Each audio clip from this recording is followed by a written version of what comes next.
بسم اللہ الرحمن الرحیم۔ سچا انسان کی دو نشانیاں ہیں، اطاعت کو محفی رکھتا ہے اور تنہائی میں رہ کر نفس پر قابو پاتا ہے۔ جس عورت نے اپنے خاوند کی مال میں خیانت نہیں کی وہی صحیح معنوں میں با وفا ہیں۔ قبر میں آرام سے رہنا چاہتے ہو تو طلاق زندگی گزارو، خوف الہی سے دل اور آنکھیں کو موزن کرو۔ زندگی کا مزہ اس وقت دوبالا ہو جاتا ہے جب بندے دوسروں کے لیے زندگی گزارے، دوسروں کے لیے درد محسوس کریں۔ سب سے بہترین نصیحت یہ ہے کہ تو ہم وقت موت سے ڈرتا رہا۔ انسان کی عزت دنیاوی مال سے نہیں بلکہ نیک اعمال سے ہوا کرتی ہے۔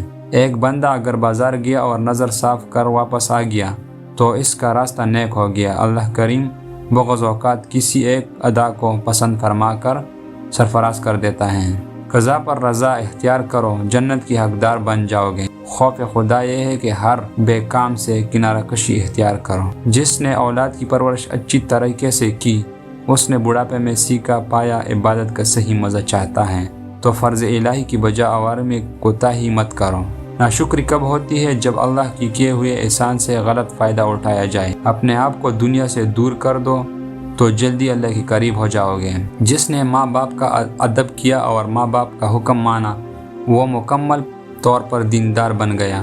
اللہ کو ماننے والا اور انسانوں کو نظر انداز کرنے والا جھوٹا ہے۔ ایسے گھر میں خوشی اور برکت نہیں آ سکتی جس گھر میں خواتین کی بلند آواز گھر سے باہر جاتی ہیں۔ جب تم سیب کھانے لگو تو پہلے سیب کو سونگھ لو پھر کھا لو۔ ایسے کرنے سے تمہارے جسم سے ہر بیماری نکل جائے گی۔ تمہارے بار گرنے لگے تو ادرک کا پانی لے کر اس میں بادام لیمن کا پیسٹ ڈال کر سر پر لگاؤ۔ کسی جگہ پر ایک دفعہ بولا گیا جھوٹ تمہاری ساری سچائی کے اوپر سوالیہ نشان لگا دیتی ہیں۔